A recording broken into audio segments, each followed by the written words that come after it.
Our story could begin in a great city skyscraper, on a streamlined train, in the latest airliner, or, as here, on a country road. For there is no community where the magic of American magazines does not play its part.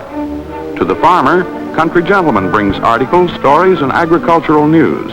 It means both hours of enjoyment and money in the bank. Ladies' Home Journal is a key to gracious living. Saturday Evening Post is a spot for national and world affairs. Magazines have long been both a paper pathway to education and entertainment and a round-trip ticket to far-off places. Even the children have not been neglected.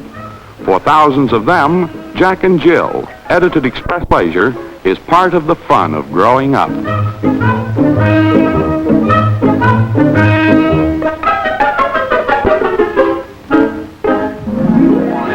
The printed word forms the very sinews of our civilization.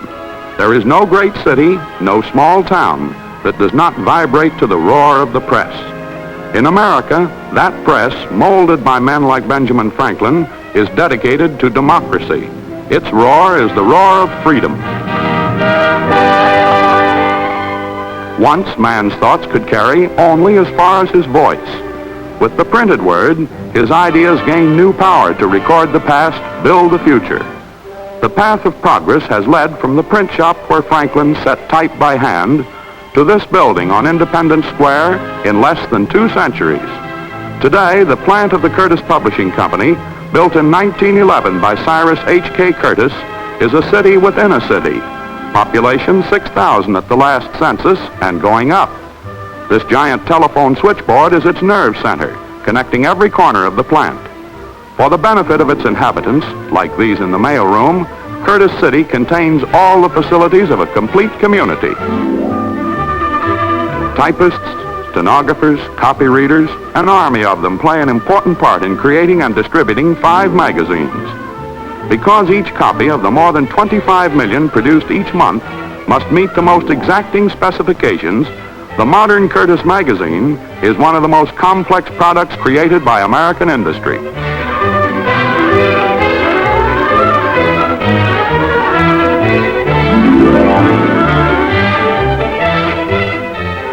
These girls of the circulation department are typing metal address plates for new subscribers. The room they work in might be called the room of over 7 million names, for it contains the name and address of every person receiving a Curtis magazine by mail.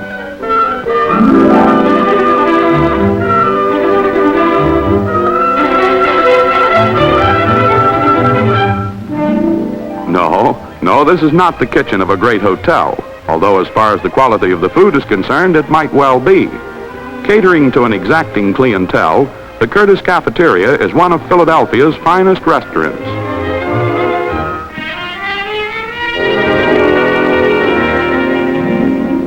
Almost every Curtis worker once filled out an application here in the employment office. Statistics show that most employees become longtime citizens of Curtis City. Within our city, you can find a nurse, a doctor, or a staff of craftsmen capable of any job, from fixing a chair to rebuilding a press. The task of keeping straight a mountain of records belongs to the accounting department. Its most popular branch is the payroll division. It is not here on Independence Square, however, that our production story begins, but over 200 miles away in the rolling wooded hills of Johnsonburg, Pennsylvania. From this forest comes wood pulp for paper. In a single magazine page may be woven strands of maple, beech, cherry, spruce, and poplar. Saw a tree in Johnsonburg, and in Philadelphia the presses roll. Our foresters cut enough wood each year to provide Curtis with over 175,000 tons of paper. Unrolled in a 45-inch band, this would circle the world at the equator more than 55 times. But even as one army moves through the forest felling trees, another follows in its wake, carefully planting seedlings. Trees are a crop to be replenished as they are reaped. Cutting is carefully and scientifically keyed to the normal rate of regrowth. Wood, however, is not the only ingredient. From all the points of the compass come the other materials that help form paper to feed our presses. Limestone from Pennsylvania, soda ash from New York, rosin from Georgia, alum from Delaware, starch from Illinois. These and others give paper the qualifications necessary for a modern magazine. The huge Johnsonburg plant is the ultimate destination of the harvested tree crop. From the acres-long stockpile, the logs ride a narrow-gauge railway on their last mile to the mill. Here, a conveyor carries the hardwood from Pennsylvania, the softwood from Ontario to the chippers. 4-foot logs go in, and tiny chips come out. The wood heads for the digesters, first step in reducing chips to pulp. Chemicals used in this process are carefully checked to assure a uniformly high grade of paper. Through a series of digesters, filters, and bleachers passes the pulp, getting finer and whiter as it goes. 2 processes are used, the sulfite for long and the soda for short fibers. Another major source of pulp is old magazines. Each year in the Johnsonburg plant, 28,000 tons of them are transformed by chemical magic into fresh white paper. A long list of carefully measured ingredients are added to the pulp mixture. By unending experiment, the smoothness, color, and body of paper are constantly being improved. Now the pulp begins a journey on an amazing machine, gentle enough to handle sheets that are literally paper thin. At one end, a mixture that is 99% water enters. At the other, finished rolls of paper will emerge. This machine, 215 feet long, turns out a continuous web of paper at the rate of 5 miles every hour. An operation calling for skilled hands and cool heads is the job of changing over from roll to roll. On this machine that never stops, paper piles up at a rapid rate. To the cutters goes the endless paper ribbon to be trimmed to size. Samples from every roll are stretched until broken to measure their strength. Here is where the great supply of Curtis paper comes from. We are to see where it goes and the uses to which it is put. Roll after roll, the paper pours into Curtis City. It comes in a steady stream. For every 24 hours, enough must be available to print 1 million magazines. A materials inspection department maintains the exacting standards of Curtis quality. It pursues its job of preventing and avoiding inferior workmanship with equipment rivaling the crime detection laboratories of the FBI.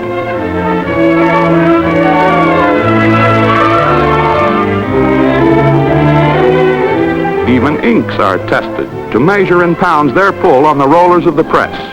No task is more highly skilled than the control of inks. For each illustration in every Curtis magazine must be reproduced exactly in its original hues. More than 300 inks, varnishes, and compounds make available to the pressman all the subtle shades of the spectrum. The selection of inks to reproduce the engraver's proofs is made by men of the Materials Control Division. The matching of every color conceived by the artist requires a trained eye and special lighting. Our annual ink consumption is 10 million pounds, enough to paint an area of 500 square miles a deep purple or a violent red.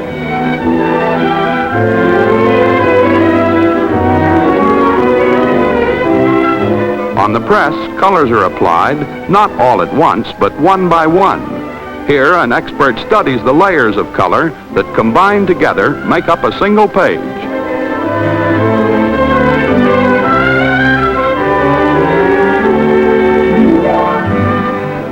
Ink testing laboratories and kitchen laboratories are all part of the story behind your magazine. Here in Radio City, a trained staff of Ladies' Home Journal conducts hundreds of scientific experiments directed toward the goal of making housework easier.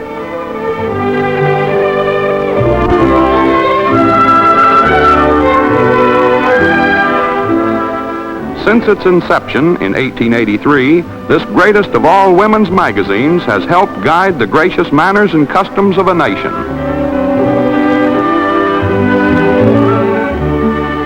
Is anybody hungry?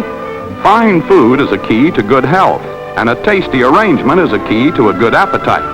The double-page full-color food spreads in Ladies' Home Journal have long been famous. Here, behind the scenes, is the way they are set up, so that the photographer can work from above. An extremely low table is used. The food is real, fresh and good as it looks.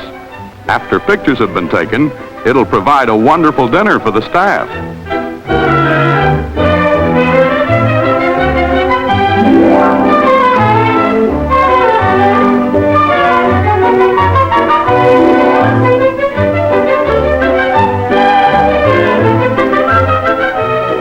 An article entitled Supper at Low Bridge appears in an issue of Ladies' Home Journal, and in a Boston mansion, a Denver apartment, a Nevada ranch house. Tables are set in a new, delightful pattern. In its contributions to better living, as in its campaigns for better health, Ladies' Home Journal serves the American community.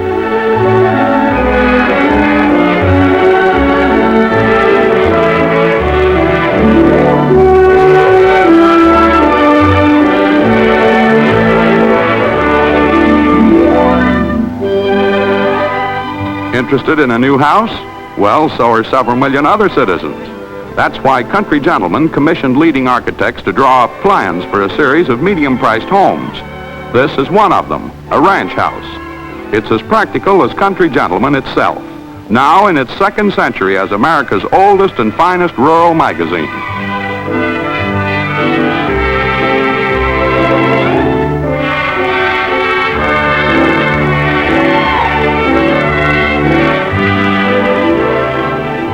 Table settings in Ladies' Home Journal and homes in Country Gentlemen are a far cry from a shadow play in a children's theater. And yet here, too, a Curtis magazine plays its part in serving its readers and the community.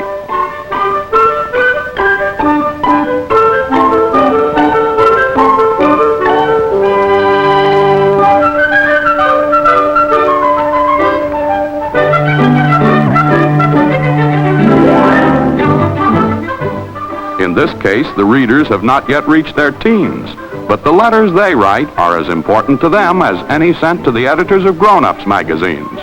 Jack and Jill quickly fills their request.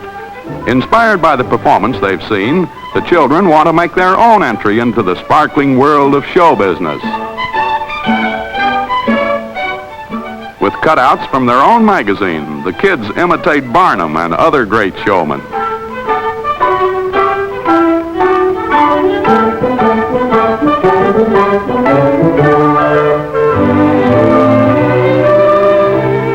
But there are other children who will never see a shadow show.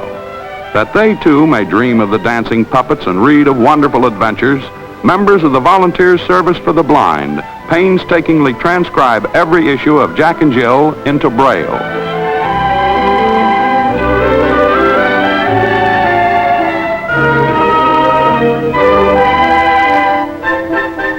Here at New York's Pioneer Lighthouse are some of Jack and Jill's most enthusiastic readers.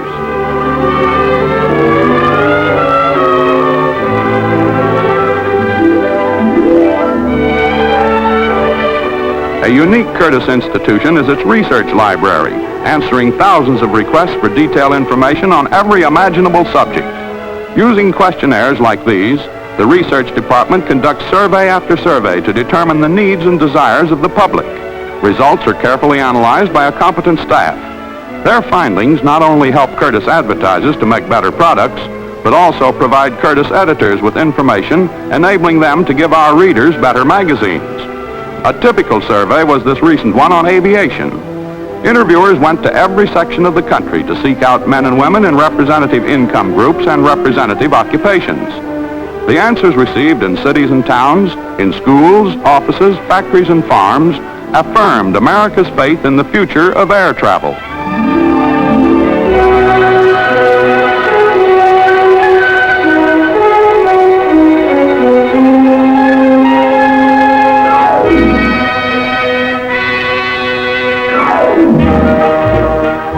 This was the Post of 1910, pride of a Curtis Publishing Company, which was setting out boldly not to sell a few magazines at a high price, but millions of copies at a low price. And this was America in 1910. In that changing time, far-seeing manufacturers shared with Curtis the desire to produce not a few articles, but many, not for a privileged few, but for everyone. They understood that people go up in their standard of living as prices go down, that the key to mass selling with its endless possibilities was advertising. Now let us turn our calendar ahead to 1925 and see the progress that just 15 years had brought. Because it stimulated mass production, advertising had helped lower the price of goods to within the reach of every man who cared to buy. Just a few more years, and our scene changes to the present. Once again, advertising had played its part in bringing within our reach hundreds of products never dreamed of in 1925. The President of the United States once explained it in these words: "Advertising has resulted in better living, not only by providing greater comfort and luxury, but also by providing better health and a greater opportunity for leisure and cultural development." 1910 to today, a miracle of progress in little more than half the average lifetime. In 1910, a car in the medium price range cost around $2,000. Your camera was far more expensive and not nearly as good as its counterpart of today. Produced on a small scale, early radios were costly luxuries compared to present low-priced models. Once the light bulb was an expensive item.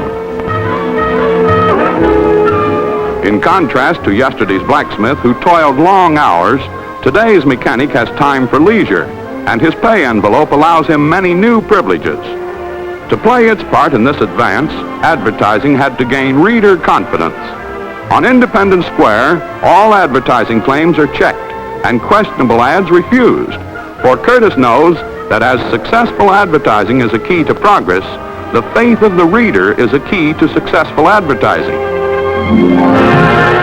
Each week, thousands of manuscripts, ranging from a famous author's latest novel to a composition by a schoolboy, arrive at Curtis editorial offices on Independence Square.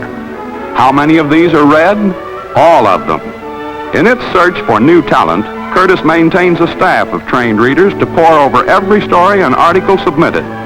Those showing promise are referred to the editors, who read hundreds to select those that will appear in print. Here are just a few of the famous best-selling books that appeared first in Curtis magazines. It would require the shelves of a gigantic library to hold them all. Tugboat Annie was a Curtis discovery, and she still roams the pages of the Post, as does the indomitable Glenn Cannon. Many Curtis characters have appeared in the movies, like Ladies' Home Journal's Clooney Brown. In the pile of manuscripts by unknown authors have been found characters that later became world famous. It is at editorial meetings like this that the stories you will read are scheduled for publication. For the fortunate stories selected, the next step is the composition division, where, after having been carefully read, corrected, and assigned a page number, they'll be cast into type. This is done on monotype machines that resemble overgrown typewriters. Holes are punched into a paper ribbon, which reminds you of a roll of music for a player piano. The ribbon spool is sent to the casting room, where, on the casting machine, the holes in the ribbon control the motion of the matrix case, so that, at the proper moment, the correct letters, one by one, are cast in the water-cooled mold, which is then ejected onto the type platform.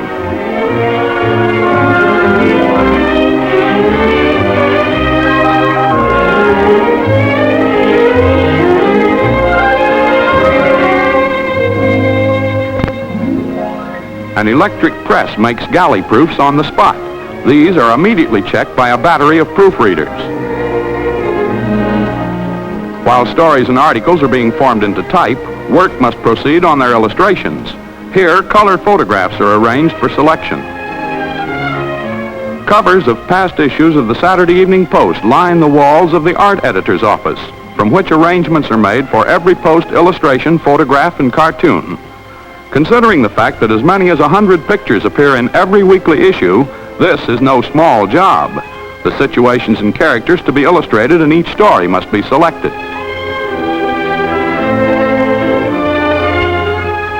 One of the toughest tasks is finding a new, fresh idea for every cover, for Post covers through the years have faithfully reflected America's history and hobbies, its dreams and desires, its fads and fashions.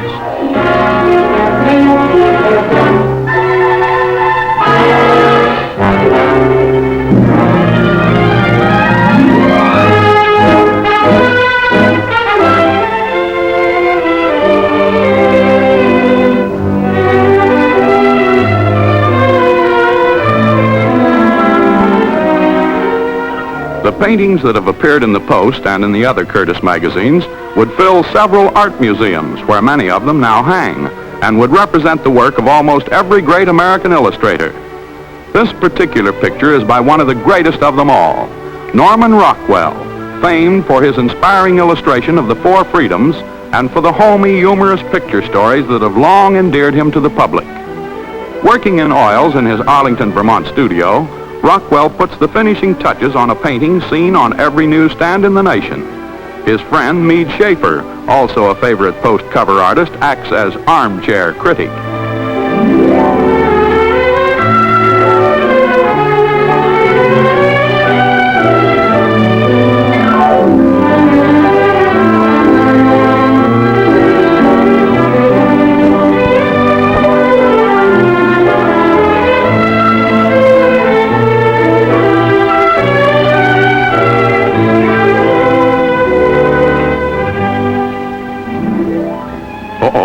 We seem to be intruding on someone's privacy.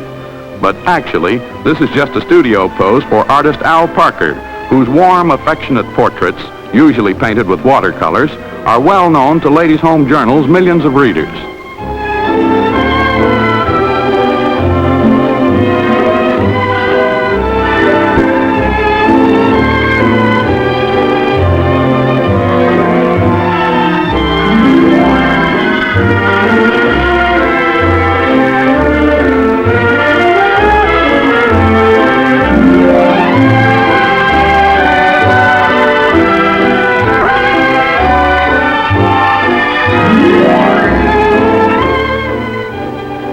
In the field of cartoons, the top spot is held by Post cartoonist Ted Key, creator of The Hazel, who is all of America's servant problems rolled up into one. Key himself is almost as amusing as his drawings.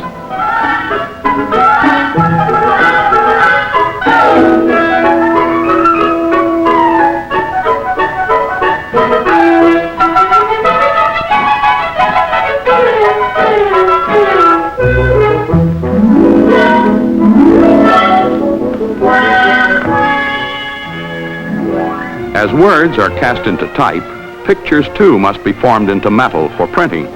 This is done by engraving. The original illustration, photographed through a fine screen, is broken down into dots. Color illustrations photographed through filters are also broken down into their component hues. A separate plate for printing will later be made for each color. Here the plate is retouched, much as you might retouch a photograph. The press can print 4 separate colors in one continuous operation, a plate for each color. When these are combined, a full color picture results. Now the plates undergo a series of chemical baths, which will permanently etch over 2 million dots in their proper place on the finished copper engraving.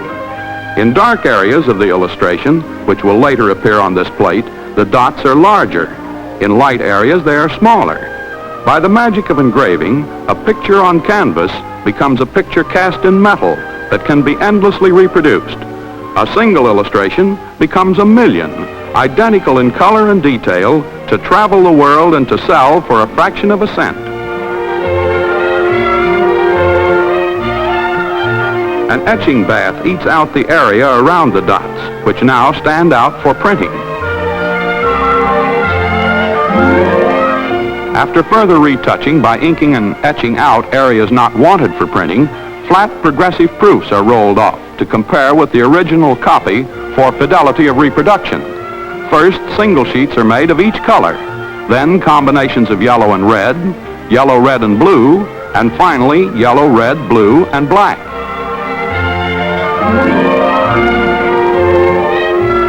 In the engraving division, these progressive proofs are checked against the artist's canvas. Either they will prove that the plate is as nearly perfect as possible, or they will act as guides for further corrections. But even for the plate which receives the okay of the engraving experts, there is still a long road ahead. Now it must go to the plate service division to be cemented, pressed, assembled, trimmed, cut, shaved, sweated, sawed, leveled, cropped, beveled, and bent. Here it is sweated onto a thin sheet of lead alloy to provide the strength necessary for molding. Later, after taking form in a long series of steps, it will be combined with the type we have seen set by the composition division. Together, they will be locked into a steel frame or chase. Necessary fill-in pieces cut to proper size and shape are carefully added. Plates must be hand-tooled to remove excess shoulders and to soften highlight edges. Years of experience, steady nerves, and a magnifying glass are required for this exacting job. At each successive stage, proofs are run off to make certain that the desired results have been accomplished.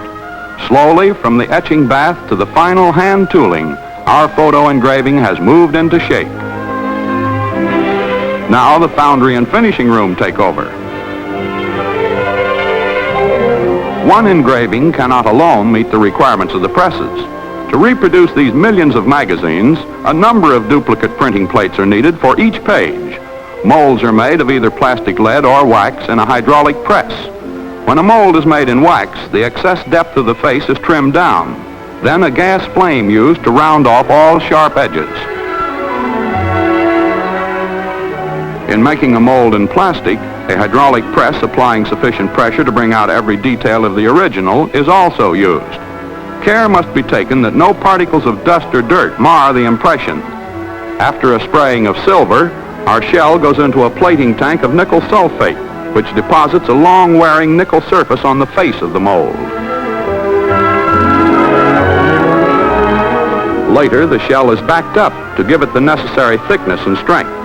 On a plate destined for the great double X presses, a special method must be used. Made secure in a curved casting box, the shell is slowly heated. As the turntable swings to casting position, a measured amount of molten metal flows in.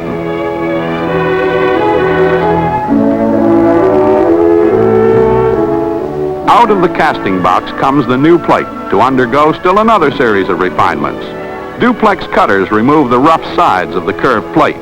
Then precision machines and skilled men remove any unevenness on its surface. It's a long way from the time an illustration starts to the engravers to the time that a finished plate, measured and found perfect, is declared ready for the press. To make certain that a bright and rapid river flows constantly to the thirsty presses, 17,000 square feet in the Curtis plant are devoted to the storage of ink. More than 300 colors are available, but even these are often not enough to match every hue conceived by the artist. When a special shade is required, it's compounded in a unique mill by color experts. Forced between heavy steel rollers, the pigments are carefully blended. 25,000 pounds of ink are mixed every week to capture an amazing range of subtle shades.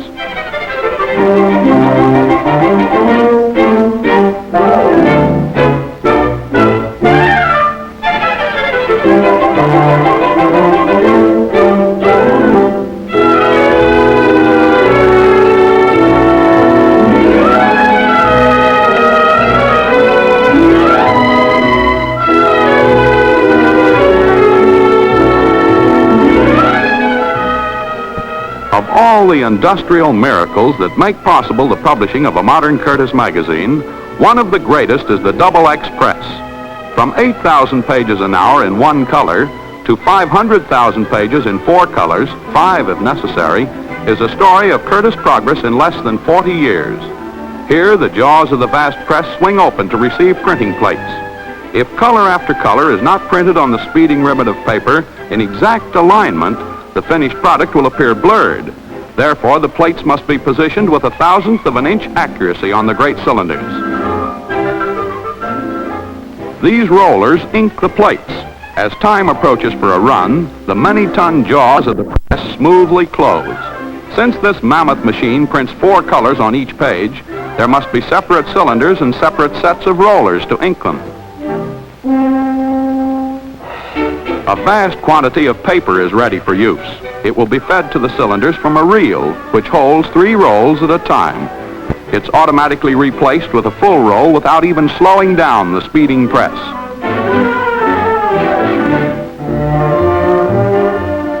The paper is ready, the fountains of ink are full, and now, slowly at first, then faster, faster, the great presses begin an almost unbelievable job. Magazines take form before your eyes as the XX prints, dries, cuts, and folds 12,500 40-page sections of a magazine every hour.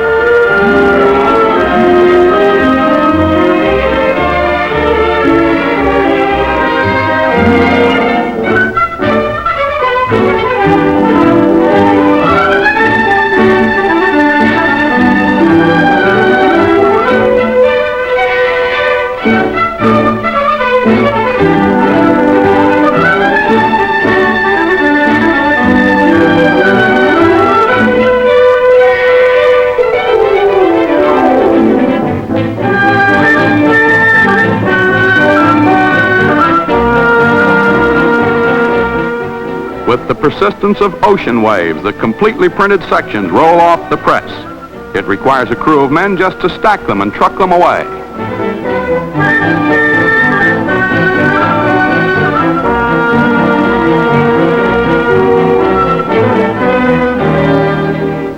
The eye of the camera cannot penetrate through walls to photograph a gigantic press that stands 2 stories high, but the pen of an artist can.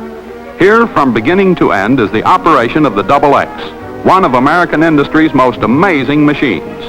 Paper is fed in an endless stream from the floor below, enough paper to print more than 10,000 pages in the time it takes you to watch this drawing. Rubber rollers ink the plates with an ink that has the consistency of paint. Here, the side of one color carriage has been cut away to show the rollers, while the other is closed against the printing cylinders. When each plate in turn transfers its particular color onto the paper, a full color picture results. Printed on one side, the paper is dried on a steam-heated cylinder, then immediately printed on the other. Now to the folder, where the paper is cut into pages, the pages assembled in their proper position, and the printed sections folded for delivery to the bindery. All this takes place in a fraction of a second on the XX press, one of the wonders of the world in the heart of Curtis City.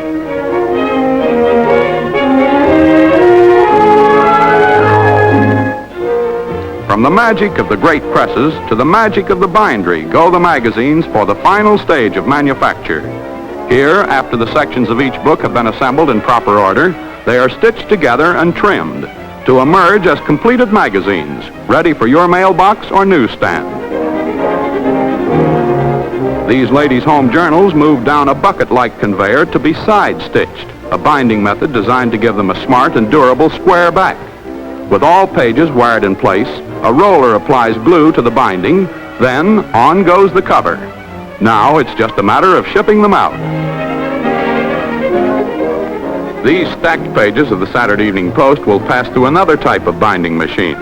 They will be saddle-stitched so that the magazines can open flat.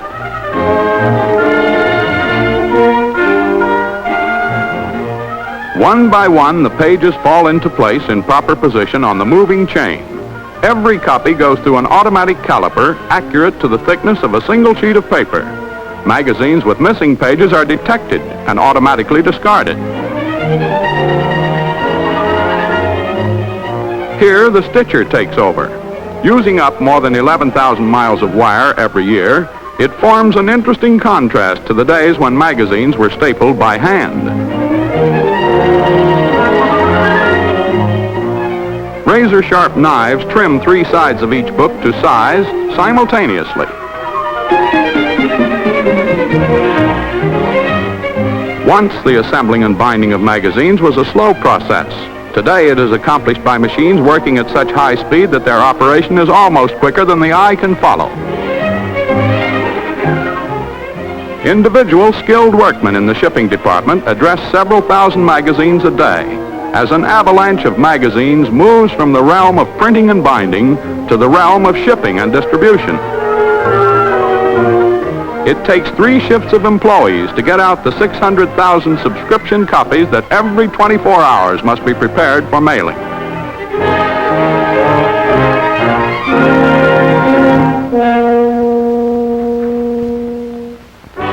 Now compare this output with the Empire State Building. Each year, 250 million Curtis magazines are produced. If these were piled one upon another, they would make 3,400 stacks, each as tall as the world's tallest structure. The job of routing out a supply of magazines which could completely bury a small city belongs to the traffic department. Getting each copy to its proper destination is only part of the problem, for it has long been a Curtis practice to see that everyone in the United States, whether he buys his magazine through subscription or on the newsstand, receives it the same day. Behind millions of posts, journals, or holidays on thousands of newsstands each month from coast to coast lies a system which speeds magazines from Philadelphia to dozens of major distribution centers. Every possible method of transportation is used to assure delivery on time. Even refrigerator cars, which might otherwise travel empty, have been pressed into service. From the major centers, lines span out to every American community. Your subscription copy may travel part of the way by freight and part of the way by mail. Your newsstand copy was probably handled by one of the magazine wholesalers who take up the job of local distribution. And here our story, which began perhaps with the felling of a tree, perhaps with the writing of an article or the painting of an illustration, perhaps in the print shop of Franklin himself, nears its end. It is not just a tale of machines and tools, but of people, woodsmen, artists, scientists, papermakers, authors, pressmen, editors, machinists, office workers, shipping men. It's a tale of American industry and American invention. It's a story in which we all play a part. For as worker or reader, every one of us has a share in magazine magic.